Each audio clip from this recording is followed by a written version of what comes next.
There's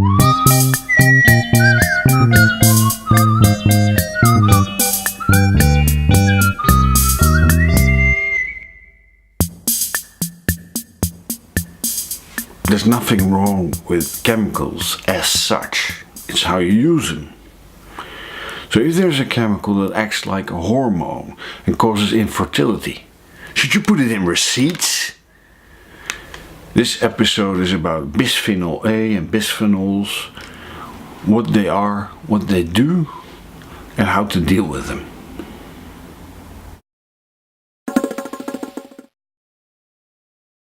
With regards to BPA, most people don't look any further than their water bottle. This soft plastic drinking bottle is made of polyethylene. It says so on the bottom. There's a recycling code. That's fairly safe. This part of a food processor is clear, hard, transparent plastic. Very nice to see. It's likely to be polycarbonate plastic, which contains BPA. This two-component epoxy glue will contain bisphenol A or something similar. These cans will have a layer of epoxy on the inside. It's no longer tin that's being used. And the dentists will use a white filling which might contain bisphenol A. It's very likely. There are choices, but you do have to ask. Now, what enrages me most is the use of BPA in thermal paper. We used to see it in the old faxes that you can't read anymore, but also the tickets of the car park will have BPA, which many people put in their mouth not to lose the ticket, as I used to. The different labels that get slapped on products you buy at a supermarket will probably have BPA or something similar, and of course the receipts you receive everywhere. And it just doesn't stay there, it will spread itself. The BPA will come loose from that thermal paper. You hold it in your hand, it gets onto your skin. If your skin is clean from the use of hand sanitizer or soap, it will get through the skin easier. Of course, if you eat something with those dirty hands, it will get into your mouth and into your digestion system. If you put a receipt like that in your wallet, it will get rubbed off on your money.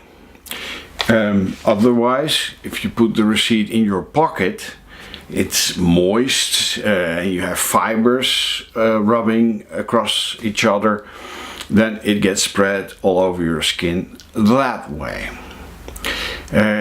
If you have a label on your vegetables and you put it in a moist drawer of your refrigerator, the BPA will probably spread itself all over that eggplant or whatever vegetable it is. And afterwards, the paper may end up in the recycled paper pile, and then we will receive it another time in recycled paper. In books, in cartons, or in the paper you touch with your most sensitive parts of your body.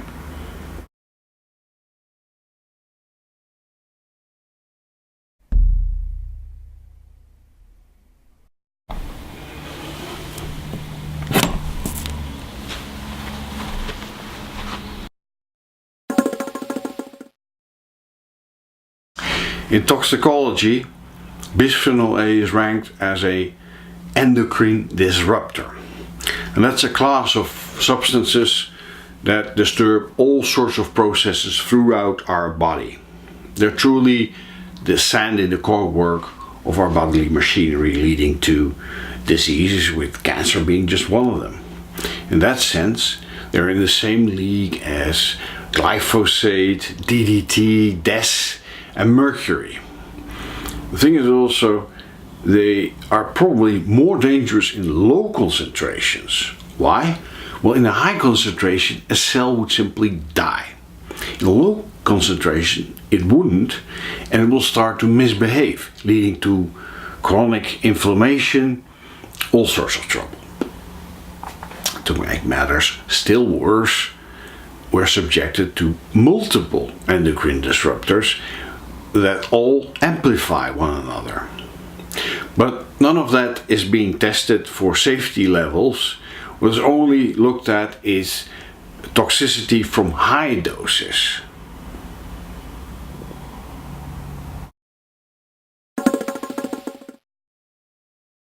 If you were wondering where all the real men have gone, this might give you an explanation.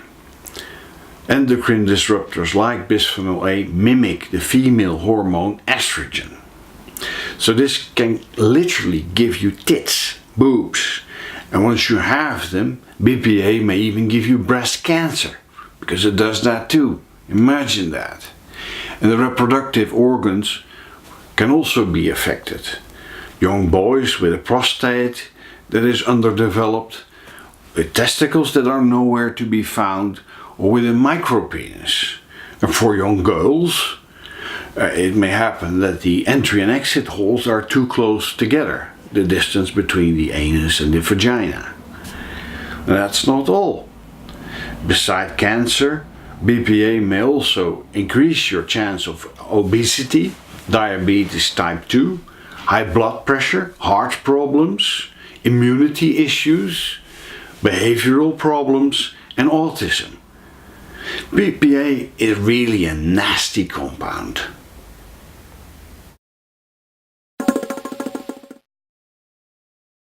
Looking for BPA-free products is pointless. Remember this. The question is not what is not in a product, the question is what is in a product. Because if you're asking a manufacturer to replace a compound like BPA, he's going to replace it with a very similar compound, because it has to do the same reactions in the plastic, in the epoxy, and in the thermal paper. But you expect that new compound to do something completely different in your body? Let's take a look at the chemistry. Here we see bisphenol A as the old chemists would write it. Young chemists write it like this. The OH groups are the reactive hydroxy groups. So for instance, if you want to make polycarbonate, you let it react with the highly toxic gas phosgene. And here we see the carbonate groups in the red ring. Then alternatives, this is bisphenol S, which is more toxic. Bisphenol C, bisphenol F is also more toxic. Bisphenol AP, and as reference, a molecule that is also an endocrine disruptor, DES. Looks very similar.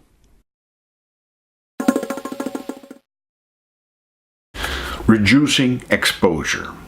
With regards to receipts, ask shop owners to buy a matrix printer. They still exist and they sell at some 150 euros in this country. They work, they make a little bit more noise, but you can read a receipt after 10 years, perhaps not with the camera, and they are safe. Recycled paper. Stay away from it as much as possible, because thermal paper tends to end up in recycled paper. So it contains bisphenol A, and especially for paper that you bring in contact with your body, like paper handkerchiefs and toilet paper. Plastics. For bottles, it's typically the clear, hard plastics, like from CDs. It's strong. This would be polycarbonate.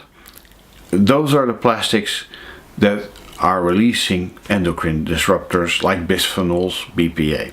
They can be recognized from the recycling code. Under recycling code 7, you'll find PC, polycarbonate.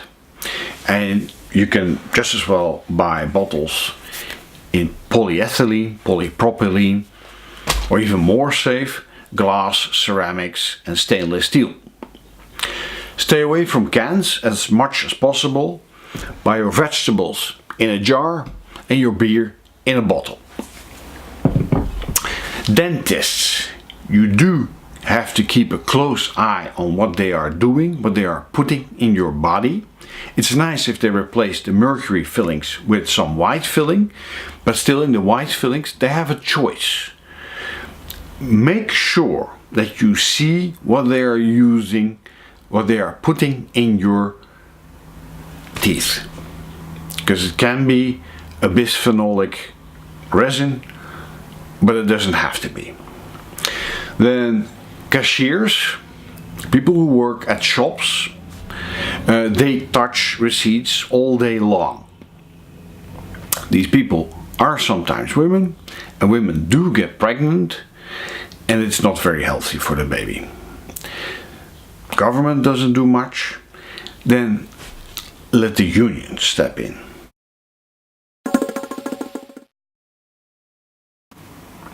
It's hard to avoid contact with bisphenols and BPA, but you can compensate for your exposure with royal jelly and goji berries, with selenium from garlic and nuts like almonds, with black tea, in potatoes, spinach, in liver and in heart. There's a substance called alpha-lipoic acid, ALA. In organic wine, there is a substance called Resveratrol. Now, you cannot drink so much red wine as what you would get from a good supplement. In soy, but also in black coffee, in coffee, there's genistein, which is also a protective compound.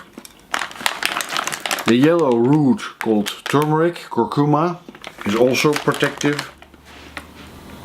And finally, probiotics. The Japanese are really into probiotics, so you can find miso. There is also a very good substance called kimchi, which I've never found.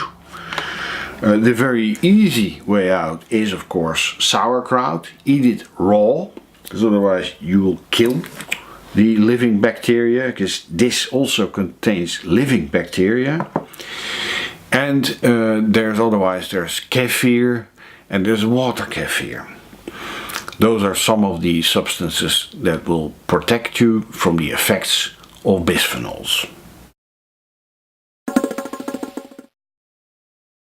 That is what I have for you on bisphenols.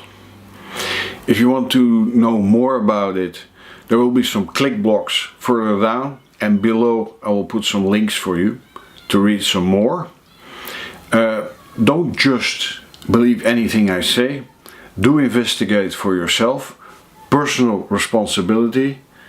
And I hope that you like this episode and will watch next time. Thanks. If you want to do me a favor, then like this video below or sign up for all new episodes.